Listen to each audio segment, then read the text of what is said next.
Namaskar, friends. Welcome to the Unplugged Sessions by Arab Skills. My name is Kusum Kanwar, and I'm the founder and CEO of Arab Skills.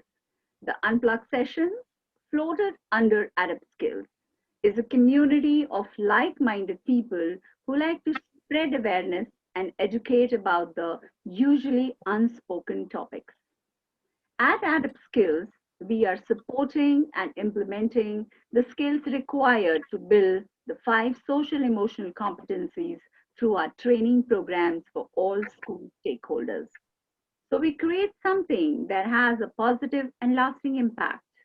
We believe if we are to see a systematic change in this world, then we need to change mindsets, and that can happen only through repeated conversations and communications and relentlessly building social emotional competencies in children and young adults who then connect, communicate, and care for us and people around.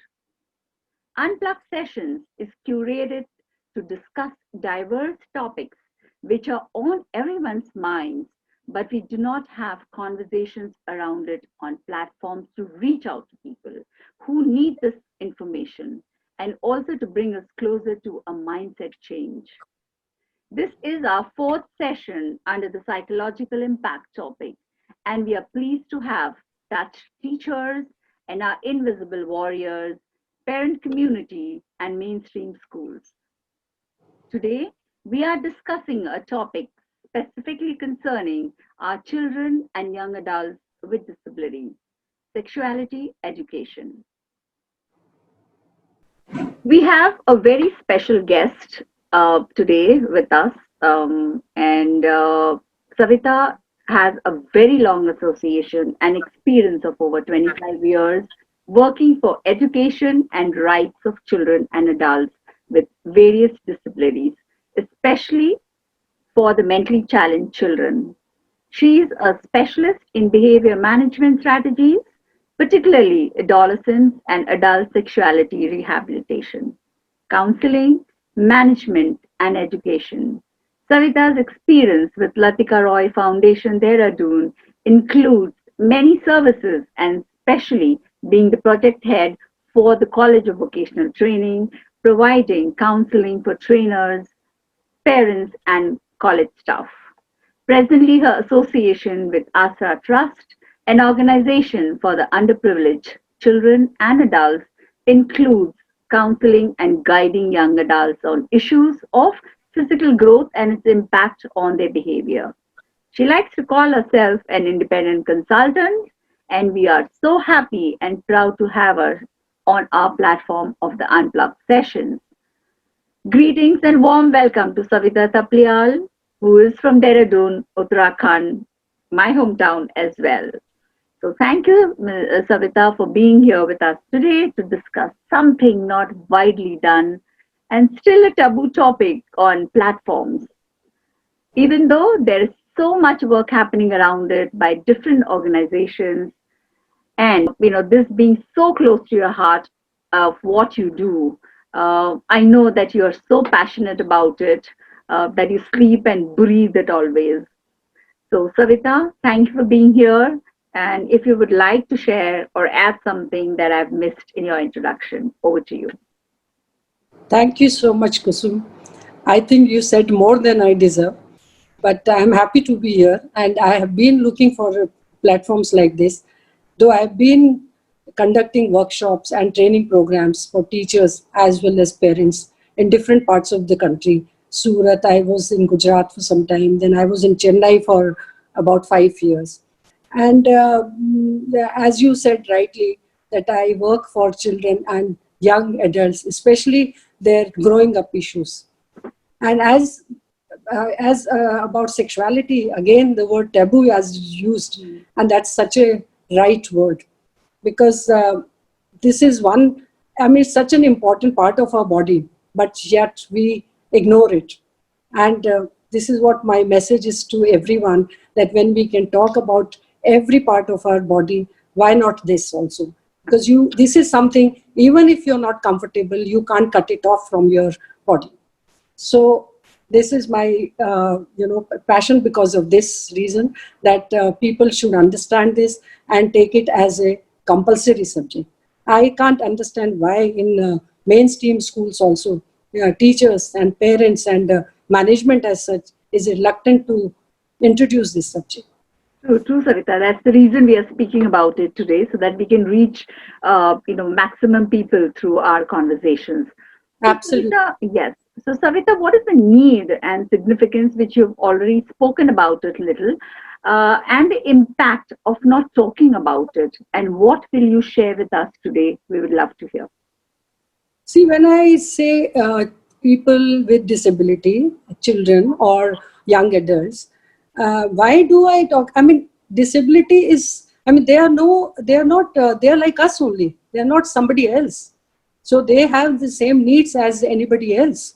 So-called normal developed people, I mean, it's the same thing, because you can't, my brain is doing its work by developing in a different direction if there is a mentally challenged person. But physically, development is taking place in a normal way. So the needs associated with their development will always be there. And we have to address if those things, if those behaviors are coming in the way of your overall development, we have to address these issues. And why do I volunteer more for people with disability? Because they are more vulnerable. Right. I mean, record says that it is like 6 to 8 times they are more vulnerable than your other normal developed Mainstream children, right? yeah. True. And this is the reason. And then there are many stereotypes, Right. more so for people with mental handicap. And they think that they are asexual. They feel people have ideas like they can't understand their feelings. Mhm. And many times they feel that if you give them this sexuality education, they might get more ideas to explore or to misuse it. Mhm. And they also feel that they can't look after themselves. So there is no, they can't relate that these feelings are different, Right. and they are natural, and it will happen, and it does happen. So this was one of the things I always feel, and it's not only mentally challenged. If I tell you, like young girl, she's crossing the road and she's with visual impairment, Right. and a man comes and he wants to help her cross the road, and then he brushes himself against her. What should she do? Because she has to cross the road. He's trying to help, but in that process, he's taking advantage of her disability. Right. And what about a young boy who's in the wheelchair and he wants to go to the toilet, and he's requesting his caretaker to take him, but this caretaker wants a sexual favor from him Right. before he takes him to the toilet. Right. And then, like, there are other, like there is a young man who is in the college but having speech difficulties. He's sitting in the library, but there are other young men who are sitting opposite him, making all kind of sexual gestures at him, and thinking that he can't shout, he can't do anything. Right. So, or there is a young girl with mental handicap. Her mother is trying to help her become independent in her daily living skills. So she's sending him in between, after training her, to a close by shop to buy some grocery items. And she goes there very confidently. But after some time, she finds that she's pregnant. Mhm. So, I mean, things like that can go to any extent. Yes. So unless we teach them the right behavior, we teach them about their own body, we Right. give them that confidence and empower them with their own self, how can we expect them to behave, in a appropriate? I mean, it's very difficult. So this is one of the reasons I always feel that people with disability are more vulnerable, and they have to be given proper training at the right time. You're so right. Yeah. Yeah. So this is, and then another thing I always feel that I look at it as a holistic approach. See, there are words like sex and sexuality, and people mix these two words. What I feel as an educator, I think if, like-minded educators, we all feel that we are talking about the safety of children and young adults when it comes to sexual abuse or sexual exploitation. True. We are not teaching them anything else which is inappropriate for their age. Yep. So this is what we focus on. And we feel that when you say sex, the word sex means like when you are referring to somebody's gender, or maybe it's some kind of sexual activity. But when you say, as you say the word sexuality, somehow, it broadens the whole approach. Right. And this is what we are, at least me, I am concentrating on that. Mm-hmm. And I feel that parents and teachers' role in this is very, very big. And they have to, their training is so very important. Because they feel little hesitant because of this taboo. Mm-hmm. They feel that how can they talk about their child to anybody like that? If he's sitting in the room and masturbating, how can mother or father tell anybody else? Because people will make fun. They are not going to help them, and they will only associate it with their disability. Right. Not addressing the issue, how to teach him to do the right behavior at the right place and at the right time. Right. So these are the things. So mainly my concentration is on their safety part. Right. To avoid exploitation, to avoid abuse, and to be confident and empower them whatever decision they take informed knowledge. They should have a proper knowledge, and they can take decisions in the long run. And it's not only about mental challenge. We are talking about mainstream children as well. Of course. I can relate because we have seen certain issues, challenges even in our mainstream schools. Yeah. And I will give you my personal experience. While I was going through a training program about 15, 20 years ago, this was a school for girls with visual impairment. Right. And they used to have this, they became quite friendly with me because I was already there for 10, 15 days. And they could recognize me by my voice, I think. And I also became, with this age group, especially 15, 16 years old. I think that was the triggering point why I wanted to go for this sexuality education. Right. So then one day I went there and they were all sitting, a few of them were sitting on a long bench, and they were waiting for the bell to ring so that they can go for their lunch. And then I went and I also sat next to the last girl. And I touched her. I could see her hand going little, because she could make out that was none of her friends. Right. And then I pushed myself a little bit more. And then I could see she was getting fidgety. She held her shirt, but didn't say anything. And it happened in few seconds. And I won't advise anybody to try anything like this, please. Right. Because I knew them well. Right. They knew me well. So then I could see that she was, the discomfort on her face, and the whole body was, looking a little uncomfortable. Tensed, yeah. So then I called her by name, and she said, "Oh, Savita ma'am," and you should have seen the relief on her face. Yeah. She was so happy, and she was feeling so secure and safe. And then I asked her, "You didn't ask me when I touched you." So she was quiet. She had no answer. So if they were trained, she might have asked me loudly, "Who's this? I can't recognize you." Right. So then I went up to the principal and I said, "Today this happened. I am not saying that it was like you, because that's such a good school." They said, "No, we keep addressing, their safety issue." Yeah. But I said, maybe we need to do more about this. Absolutely.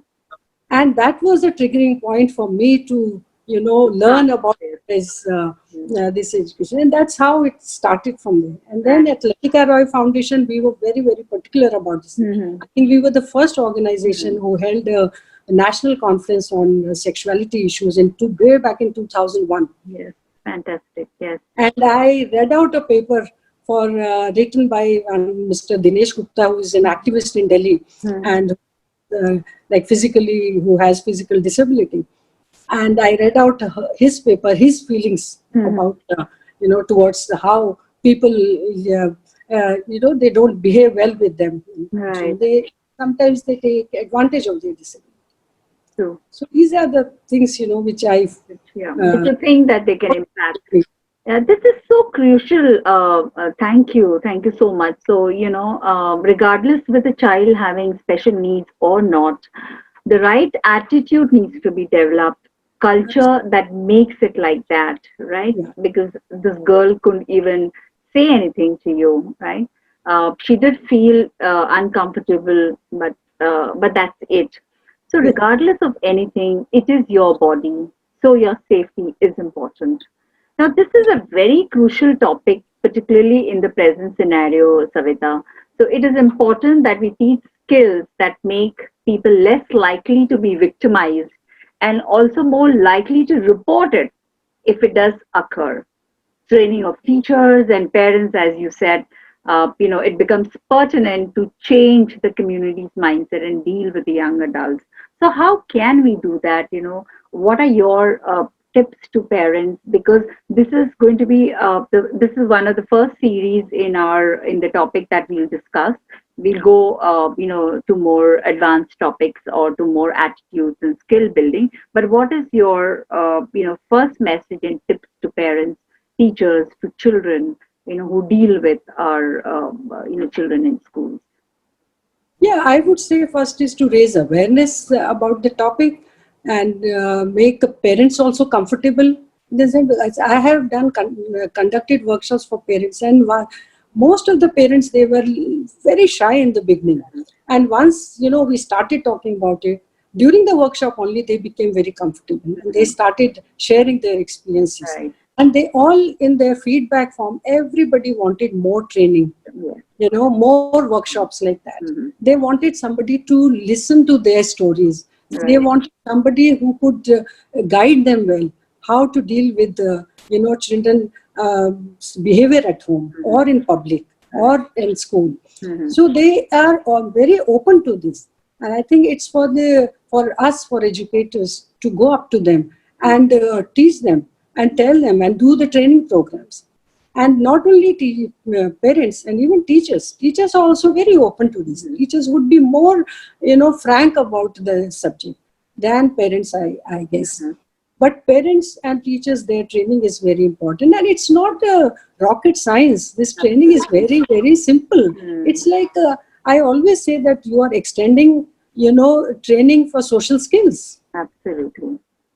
And uh, because of this word Hmm. sexuality, people start thinking, I don't know what all. They only think about us with the sex, which is a small portion. The act of sex is a small portion of sexuality. Right. But if you address sexuality, automatically your sex issues will be solved. Answered. Yes. Because when you are teaching them about private and public, Hmm. you're teaching them the concept of private and public. You're Hmm. teaching them the difference between them. You're talking about the private places, Hmm. private clothes, private language, private behavior. When you're teaching them this, and this is public, this is and even children with mental handicap, the strategies are same as you're teaching them any language. Like an As you're teaching them, appropriate and inappropriate behavior, or how to, what's a good touch and a bad touch, as we do, right? Yeah. yes, and that will happen very slowly. And as they say, this education starts right from the time your infant is in the diaper. When you're changing the diaper, just say that you're doing this, and this is your private thing, and give them that confidence from the beginning that Right. you are not talking about something which is shameful. Right. And this is what you see in public. Generally it happens, oh, you're shame. So the child thinks, oh gosh, my private parts are totally like shameful thing, and why, like I'm having them. Right. Sometimes, and I agree. it leads to psychological problems also with some children. Right. Right. So we have to be careful. And then not only that, then we are talking about teaching them, talking about relationships. I'll tell you with children with visual impairment. See, most of our knowledge comes through sight. They say 80%, more than 80% we learn as a child through seeing things, Absolutely. and we imitate. And these are so important skills. You would know as an educator Mm-hmm. how important is imitating your elders, Absolutely. older people, Yeah. We and call it role modeling as well. Yeah. or parallel playing. When Yes. you're seeing other child doing something, you also want to do that. Absolutely. And which is our children with the visual impairment, they're deprived of. Mm-hmm. So you have to give them simulated environment, Yeah. and that is not as close to what reality is. Right. So then sometimes they can't understand the relationship. Mm-hmm. And then same goes for a child with the mental handicap. Mm-hmm. In our homes, mostly everybody is calling mummy, mummy, even father is calling mummy, mummy. Mm-hmm. So this child, he grows up with the feeling that she is universal mummy Okay. and she is mummy of my father also. Uh-huh. So Right. they don't Okay. understand the relationship. Yes. Yes. So They we don't have to teach understand. them about family, friends. We have to teach them about who are strangers, who are acquaintances, how much distance you have to keep. Right. Right. Right. And these are the small things which will come in the training program. And parents and teachers, they can talk to the professionals, and these are very simple methods. Right. At home, they can start right from home. Mm-hmm. And why should we wait for some accident to occur when they're already into their adolescence, and you're teaching them to do this and not to do this? By then, they won't, because they are a surge of hormones in them. It's not going to, make them very attentive towards you. They will do that, then peer pressure and other things. So it's better to start from the beginning when they're small. And then the communication. Communication is another very important factor, where you teach children to be, that assertiveness should come in. And they should be able to say yes or no. Mm-hmm. When there's anything happening and they don't like it, even your own family member, if they're touched, they are not liking, they should be able to say, no, don't do this to me. I am not liking it. Right. And same way, they should also learn to hear no. If they are touching anybody and the other person is saying no, then this child should also learn to not do it.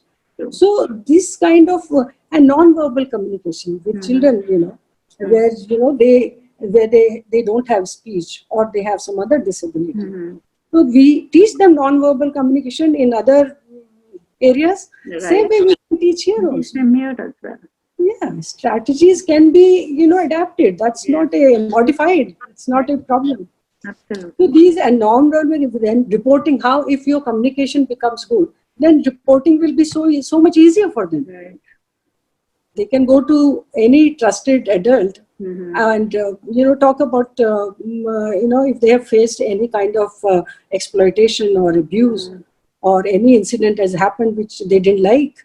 So they can just communicate with somebody else, so that we can avoid some big mishaps coming up later on. Yes, communication, that trust factor. It's so like what we talk about it even in our mainstream schools. So this is everything is applicable here, even with children with disabilities. It's just that probably it takes a little bit longer. Would you say that it takes a little longer, and strategies are a little different? They see, for children with special needs, you have to modify your strategies. Right. You're teaching the same concept, but depending on the disability, your strategies will change. Right. Some will take longer time, some will take lesser time. It all depends on individual. We can't generalize that this is going to be the one thing for everybody. So it has to be different. Like naturally, a person with visual impairment, you have to have many tactile kind of your learning material. And a person with mental handicap, there will be more concrete stuff will be there which he can see, and all whatever we are strategies we are using to teach other subjects, we are using them, nothing else. Only the concept is different, that you are teaching private and public, so how to teach. But otherwise, your all your teaching aids, you can make out of whatever you have. Absolutely. So we will definitely do this at some point in time. We will also discuss strategies, and we'll do some trainings as well here. I think that's very important. So sexuality education is how people see themselves as either male or female, and how they behave in response to self-perceptions as well. So it includes awareness of one's body parts, as you said, acceptable behavior, grooming, etc. as well. It also includes having friends, caring about others, being needed and loved, and having opportunities also to be with others. So, yes, friends, this is a very vast topic, and we will come back again with more on this with Savita Saplayal. We will eventually be speaking on effective sexuality education that helps development of young people's skill in which is very necessary as the new age skills also.